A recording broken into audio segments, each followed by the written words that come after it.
Before we get into today's episode, I once again remind you of the announcement that I gave in my previous episode.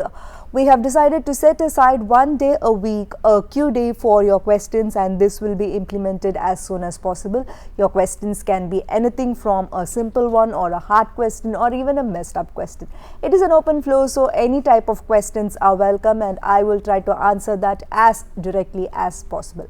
So, there is an email address dedicated for that, which is nishadtheoutdoorwoman@gmail.com. The email ID is on your screen now. You can pause and refer, or you can also refer the description of this video where the email ID is also given. So, please start sending in your questions with your name and place in the subject line. Now, in today's episode, we are going to see about an African boy who was brought as a slave 3 times by 3 different masters and how he finally became the ruler of 2 kingdoms in the heart of India. Malik Amber was born in 1548 in Ethiopia. His name was Chapu.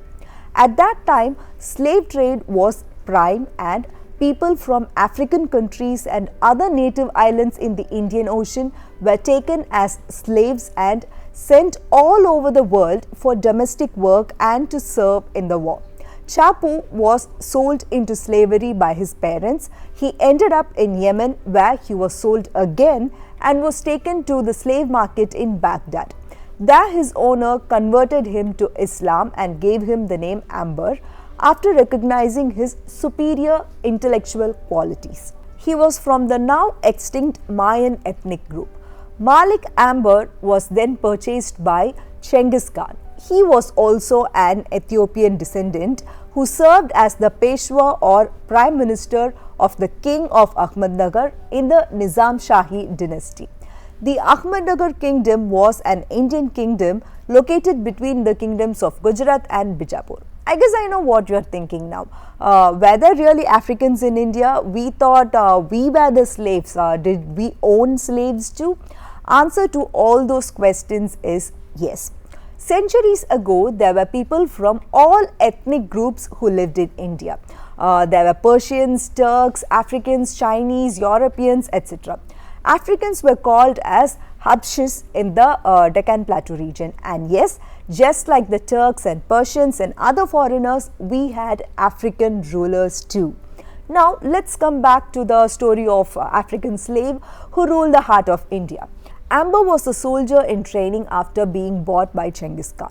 Chengiz Khan saw his wisdom and took Amber as his personal assistant and groomed him for leadership. After Chengiz Khan's death, Malik Amber was legally free. He travelled to the neighbouring kingdom of Bijapur and got selected in the local army. He met a fellow African woman and got married to her. They were blessed with 4 children. When Malik Amber was in the Bijapuri army, the king died and his underaged son was made the king, with his mother Chand Bibi being the ruler until he came of right age. She was from the Nizam Shahi dynasty and she was well known for protecting her kingdom from the Mughals, who were at the time expanding rapidly starting from North India. Amber saw her as a role model. In time, he had risen up in the Bijapuri army and built a small dedicated warriors loyal to him. Meanwhile, the neighbouring kingdoms of Bijapur and Ahmednagar got into war and the Ahmednagar king was defeated. Chand Bibi claimed the Ahmednagar throne by making her nephew in charge. In the year 1595, the Mughal Empire started to concentrate on the Deccan Plateau, and as we see in the map, Ahmednagar kingdom was the immediate neighbour to Mughal Empire and it was under constant threat of invasion from the Mughals. Chand Bibi herself met the Mughals in the battlefield. Malik Amber also joined her along with his troop.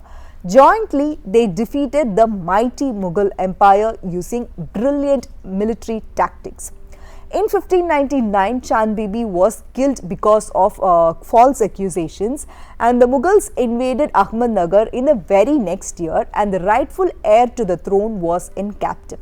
Malik selected a young heir from Nizam Shahi family in Bijapur and made him the ruler of Ahmednagar in the name Murtaza Nizam Shah II. Malik gave his daughter in marriage to the ruler, thereby making him closer to the king. Malik Amber was the regent of the Ahmednagar from 1607 to 1627. During this period, he increased the strength and power of Murtaza Nizam Shah II and raised a large army. He raised a cavalry which grew from 150 to 7,000 in a short period of time and revitalized the Ahmednagar kingdom. By 1610, his army grew to include 10,000 Habshis and 40,000 Deccanians. Meanwhile, he put an end to many scams and political movements that raced to dethrone the ruler. He even tried to get into a treaty with the Mughals to stop their invading efforts during Akbar's reign. After the death of Akbar, Malik Amber fought and defeated Mughal Emperor Jahangir's attempts to take over the kingdom. Meanwhile, one of the many wives of the king Murtaza Nizam Shah II, a Persian woman, tried to turn the king against Malik. When Malik heard of this, he assassinated both and made the son who was born to the king and his daughter as the next ruler. One might think, how come an ordinary slave who rose to power in military can choose the next ruler? Well, just like today, people in high ranks in the military were given a lot of respect and they played a lot of important roles in politics too. A king alone cannot rule his kingdom. He would need people with great military tactics to assist him. And Malik Amber was a man of great defense brilliance. His help is needed to any ruler who plans on protecting his kingdom. Thus, Malik Amber made use of his skills in defense and politics and brought in underaged rulers as kings, thereby making him the regent or the ruler of the kingdom until the king comes of right age. Malik worked hard to change the infrastructure of his kingdom. He founded the city of Kirki in 1610. After his death in 1626, the name was changed to Fatehpur by his son and heir Fateh Khan. When Aurangzeb, the Mughal emperor, invaded Deccan in the year 1653, he made Fatehpur his capital and renamed it as Aurangabad. Since then, it is known as Aurangabad. Malik Amber is credited with the construction of the Janjira fort in the Murud area of present-day Maharashtra. After its construction in 1567 AD, the fort was key to withstanding various invasion attempts by the Marathas, the Mughals and Portuguese to capture Janjira. Malik Amber is especially famous for the canal river supply system of the city Aurangabad. Malik Amber completed the construction within 15 months, spending a nominal sum of 2.5 lakh rupees. The canal was an impressive engineering feat as it consisted of a 7 feet deep tunnel large enough for a man to walk through. The canal had 140 manholes and it worked efficiently without the need for any maintenance or cleaning for 321 years until it finally needed cleaning in 1931.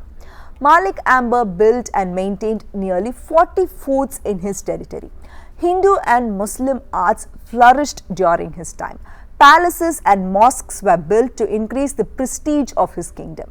Malik Amber is said to be one of the proponents of guerrilla warfare in the Deccan region. Guerrilla warfare is a form of irregular warfare in which small groups of combatants use military tactics to fight a larger and less mobile traditional military.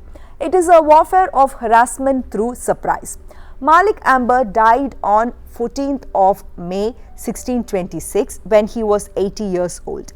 Upon his death, his son Fateh Khan would take over, but Fateh Khan lacked his father's political and military brilliance. So eventually the kingdom of Ahmednagar ceded to the Mughal Empire during the period of Shah Jahan.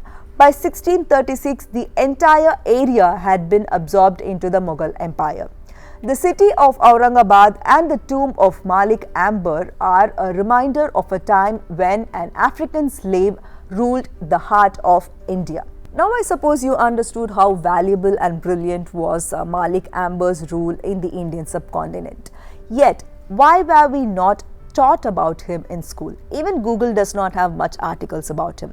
Why is that? Well, as a journalist, I am not supposed to give my opinion, but as a person of logical opinions, I think it is because of racism that we did not hear much about Malik Amber.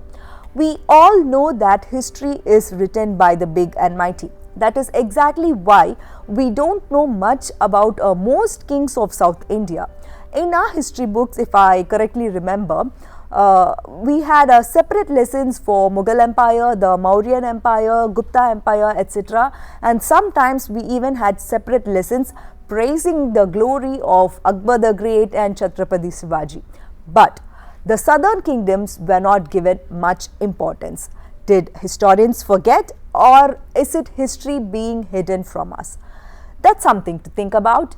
And before I close for the day, I once again remind you of the Q Day. Kindly send your questions, any questions, to Nisha the Outdoor Woman at gmail.com.